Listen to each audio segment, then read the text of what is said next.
Hello, welcome back to Labor Relations Law. So previously we have discussed Title 1, which refers to the policy of the labor relations law, and we have also defined certain terms which are relevant to this subject. Supposedly, the next topics are Title 2 and Title 3 regarding the National Labor Relations Commission and the Bureau of Labor Relations, respectively. But since they are mainly procedural and they deal primarily on the jurisdiction of the of the National Labor Relations Commission and the Bureau of Labor Relations, we will skip these titles for now and we will proceed to discuss Title 4, which is about labor organizations. Now, Title 4 is comprised with three chapters regarding registration and cancellation of labor organizations, the rights and conditions of membership thereof, and the rights of legitimate labor organizations. So, labor organizations. Now, as we have previously discussed in our definition of terms, labor organization means any union or association of employees which exists in whole or in part for the purpose of collective bargaining or of dealing with employers concerning terms and conditions of employment. And we have also discussed that when this labor organization registers with the Department of Labor and Employment, this labor organization becomes a legitimate labor organization, or in short, LLO. At the outset, perhaps it is relevant to discuss the importance of labor organizations. Sadly, it is a reality in every workplace here in the Philippines that with respect to the negotiation of the terms and conditions of employment, a single employee is generally weaker than the employee. So the employer usually overpowers the employee into accepting the terms and conditions of employment, even though such terms and conditions of employment are below the standards provided by law. However, if this single employee forms with his or her co-employees a labor organization for the purpose of dealing with the employer, this labor organization comes more or less into an equal footing with the employer. In other words, there would be a balance of power between the employees or the labor organization and the employer. So hindi na basta-basta maka-impose si employer ng terms and conditions na below standards. Now, how do these labor organizations operate under a certain workplace?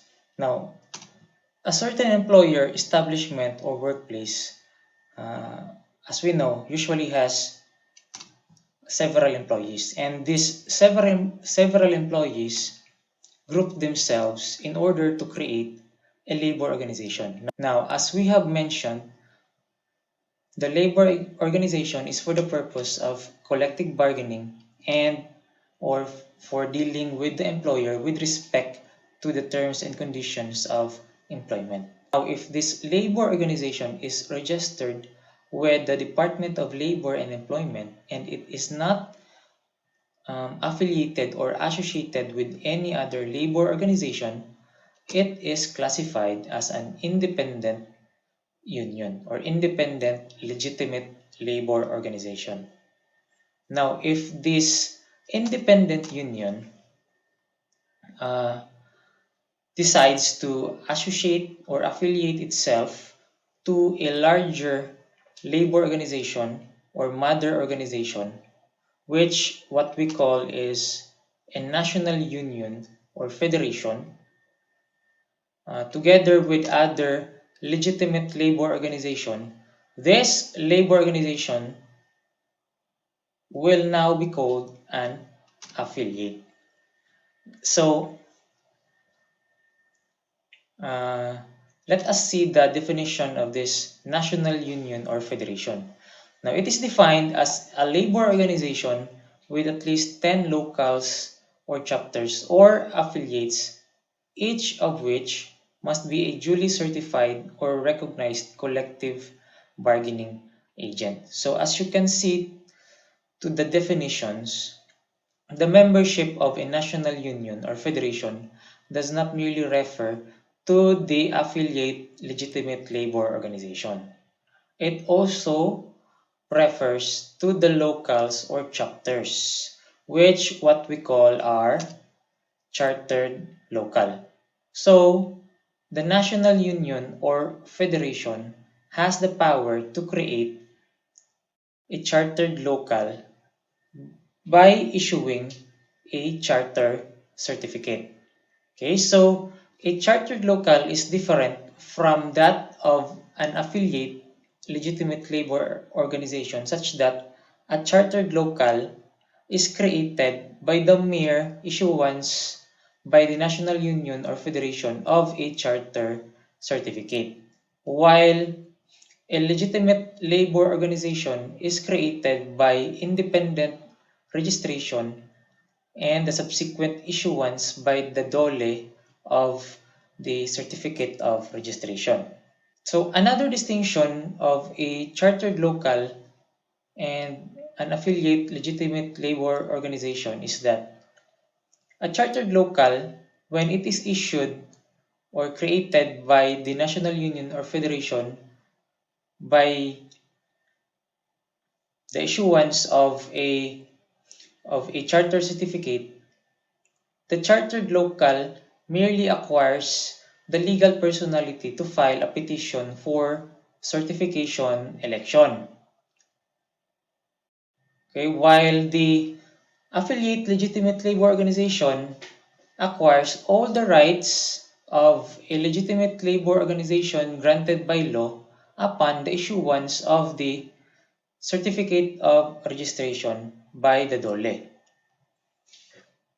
However, the chartered local, upon the submission of the charter certificate and the names of the chapter's officers, their addresses, and the principal office of the chapter, and the chapter's constitution and bylaws, the chartered local acquires all the rights granted by law to legitimate labor organizations.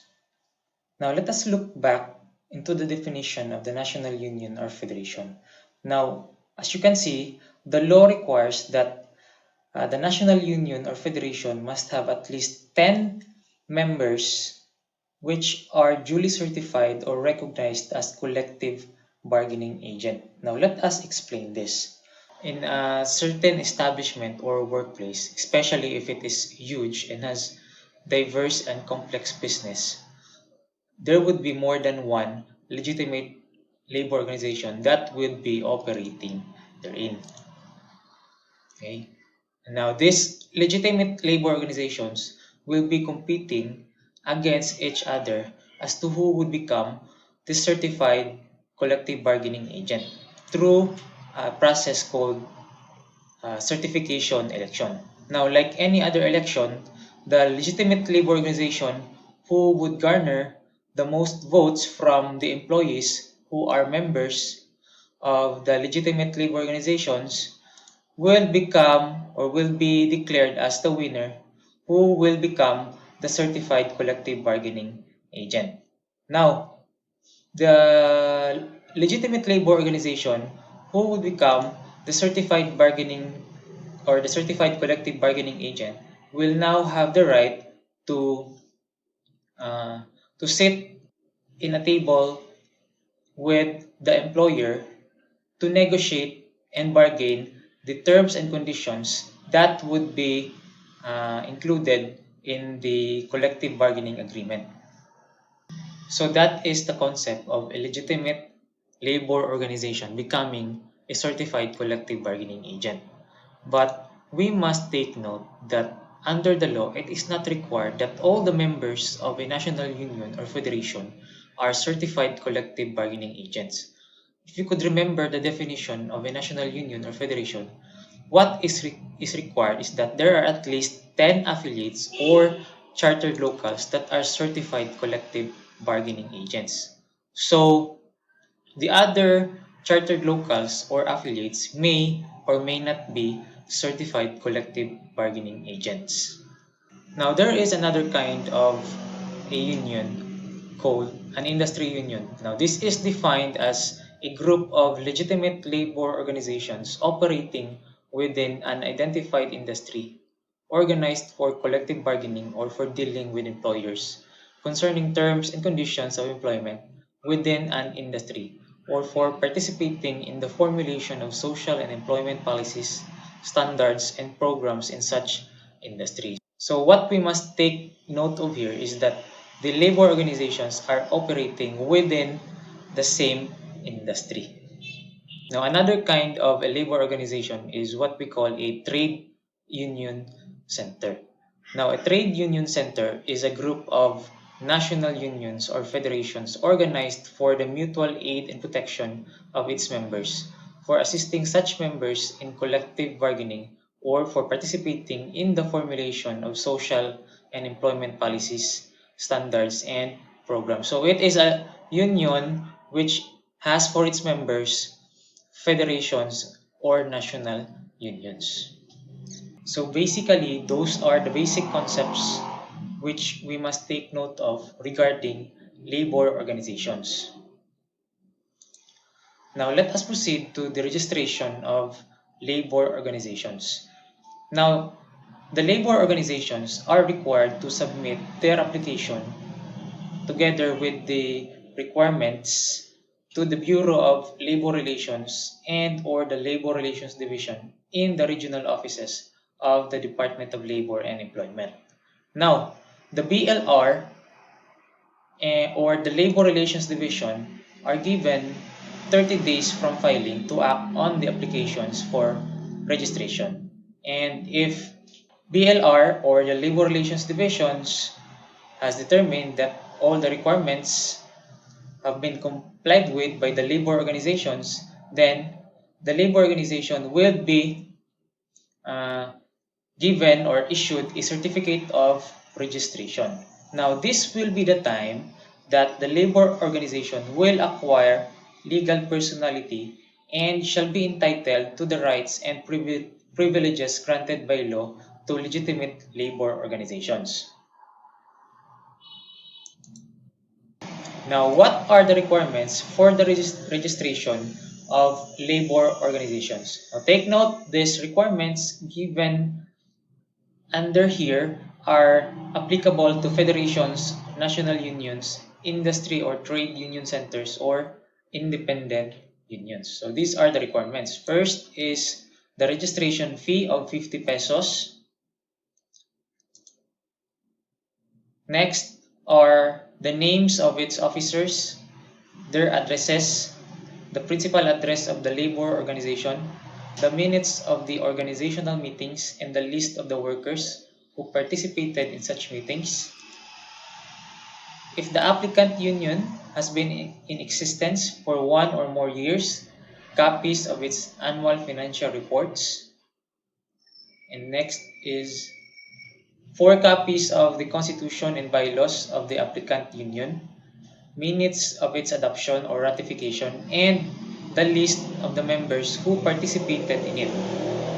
And then, in case the applicant is an independent union, the names of all its members comprising at least 20% of all the employees in the bargaining unit where it seeks to operate. Now, if you can see in this last requirement here, it mentions of the term bargaining unit. Now, we will discuss bargaining unit more in depth in our later discussions, but for the purpose of understanding this requirement, we will briefly discuss what is this bargaining unit. Now, in a certain workplace or establishment, say for example, an airline company which has different kinds of employees like the flight crew, baggage personnel, maintenance personnel, and bookings personnel. Now, there is a possibility of a situation that the terms and conditions of employment is not the same for each kind of personnel in the airline company. So the terms and conditions of employment for the flight crew would not be applicable to the employees comprising the baggage personnel, the maintenance personnel, or the bookings personnel. So in order to address that, the creation of separate collective bargaining agreements for each kind of employee is necessary. Now that kind or group of employees which requires the creation of a separate collective bargaining agreement is what we call the bargaining unit. Now going back to the requirements, an independent union intending to register must submit the names of its members, which must comprise at least 20% of the employees in the certain bargaining unit. Now, for federations and national unions, the law requires additional requirements. They are as follows. First is the proof of affiliation of at least 10 locals or chapters, each of which must be a duly recognized collective bargaining agent in the establishment or industry in which it operates, supporting the registration of such applicant federation or national union, and the names and addresses of the companies where the locals or chapters operate, and the list of all the members in each company involved. So that is for the registration of labor organizations. Now let us go to the cancellation of registration of labor organizations. But before we proceed, it is important to note the principle provided under Section 8, Rule 4 of the Department Order number 40-03, which provides that the legal personality of a union after it has been issued a certificate of registration may be questioned only through an independent petition for cancellation of union registration. So, the legal personality or the registration of a legitimate labor organization cannot be questioned or attacked collaterally. Okay? So there must be an independent petition for the purpose of canceling the union registration. Now let us go to the grounds for the cancellation of registration. Now first is the misrepresentation, false statement, or fraud in connection with the adoption or ratification of the Constitution and bylaws or amendments thereto, the minutes of ratification, and the list of members who took part in the ratification. Second is the misrepresentation, false statements, or fraud in connection with the election of officers, minutes of the election of officers, and the list of voters. Third is the voluntary dissolution by the members. Okay, so for voluntary dissolution, these are the requirements. Okay, that it must be uh, supported by at least two-thirds of its general membership votes in a meeting duly called for that purpose to dissolve the organization, and that an application to cancel registration is thereafter submitted by the board of the organization, attested to by the president thereof. So the fourth ground is the violation of the rights and conditions of membership in a labor organization. And the fifth is the failure to comply with the periodic financial reports. So take note, these grounds provided herein are exclusive. Okay, there are no other grounds for the cancellation of uh, registration of labor organizations. And like registration of um, labor organizations, the petition for cancellation of registration shall be filed with the Bureau of Labor Relations or the Labor Relations Division in the regional office of Dole. Now, the law requires uh, now for federations and national unions, the law requires additional requirements. They are as follows. First is the proof of affiliation of at least 10 locals or chapters, each of which must be a duly recognized collective bargaining agent in the establishment or industry in which it operates, supporting the registration of such applicant organizations. Issued is there must be an independent false statement or fraud is the risk. Okay, so for voluntary submitted by the take note of labor organizations, the petition for cancellation office of Dole. Okay, so now that we are done with the registration of labor organizations and the cancellation thereof, we will now proceed to the rights and conditions of membership. Now, before we proceed, I would like to say that I will not explain each and every provision or portion here in the rights of and conditions of membership, since some of those provisions or portions are already self-explanatory. Okay, so now let's proceed with the first, letter A, regarding the initiation fees and fines or forfeitures to be imposed to the members of the labor organization. Okay, it is required under the law that the initiation fees and the fines or forfeitures must not be arbitrary or excessive. Letter B,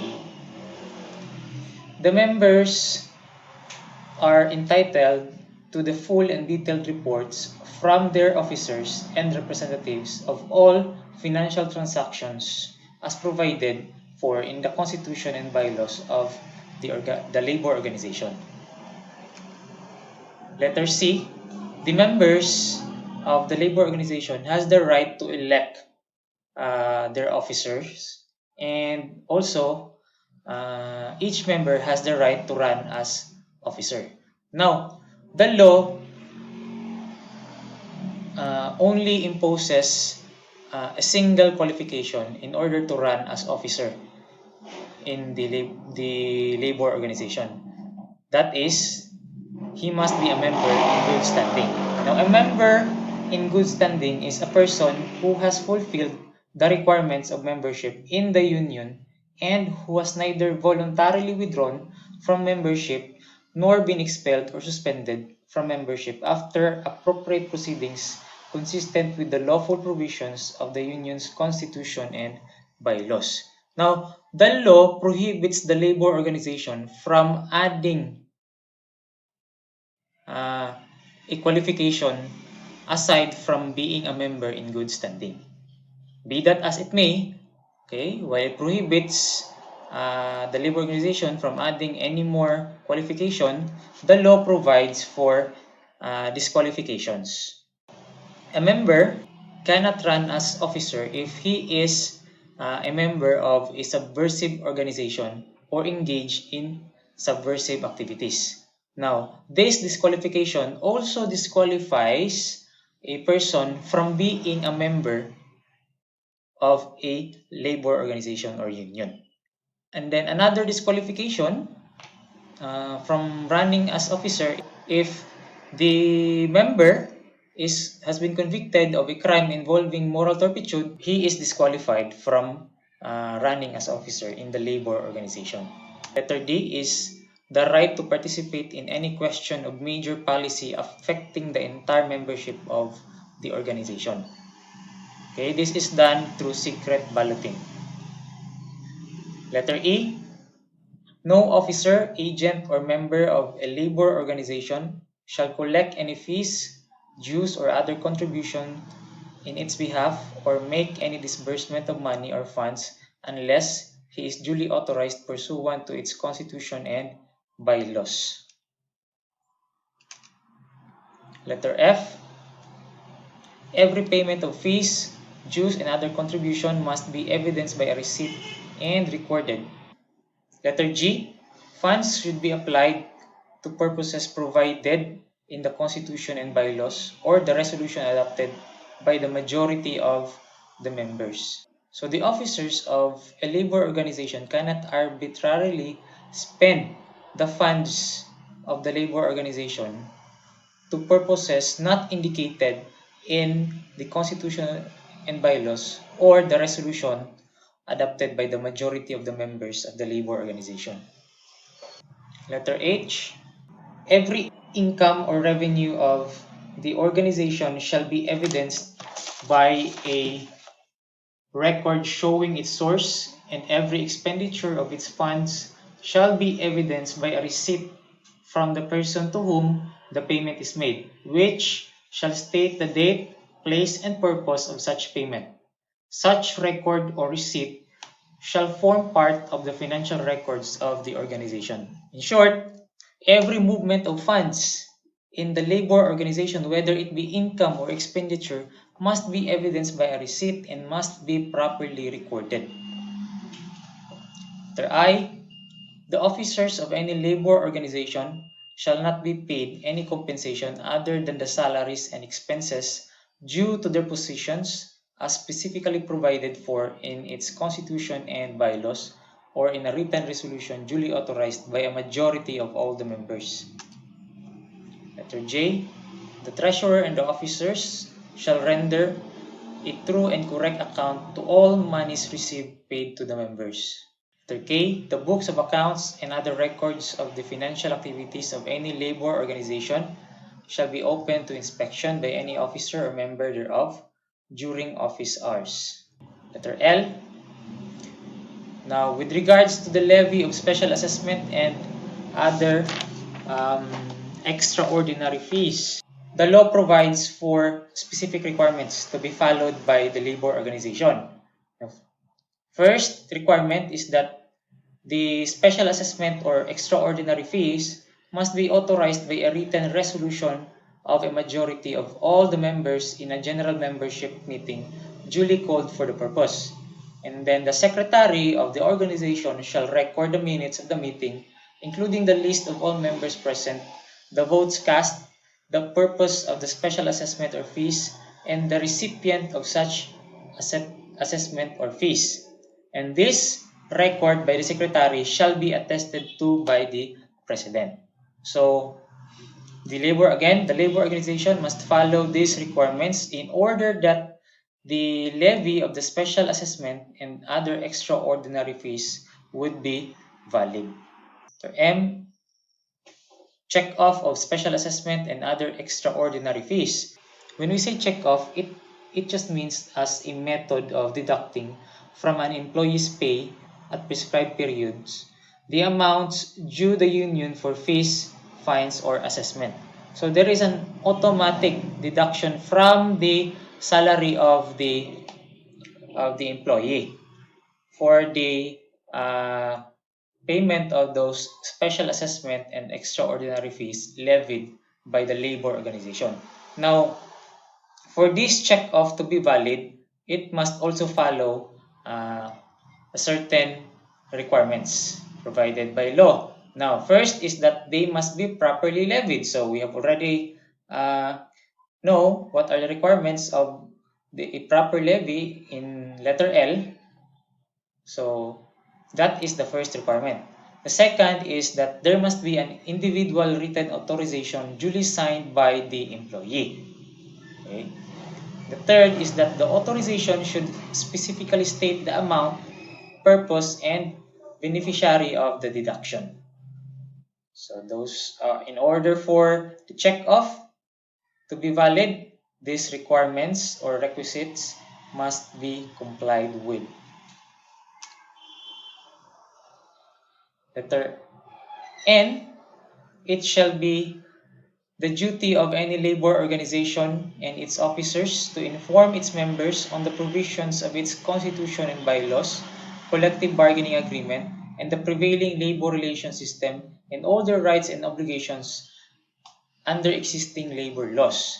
Okay, so the labor organization to which the employees are members must always educate, okay, their members or its members with respect to the constitution and bylaws, collective bargaining agreements, and the rights and any rights and obligations that are due to the members under existing labor laws.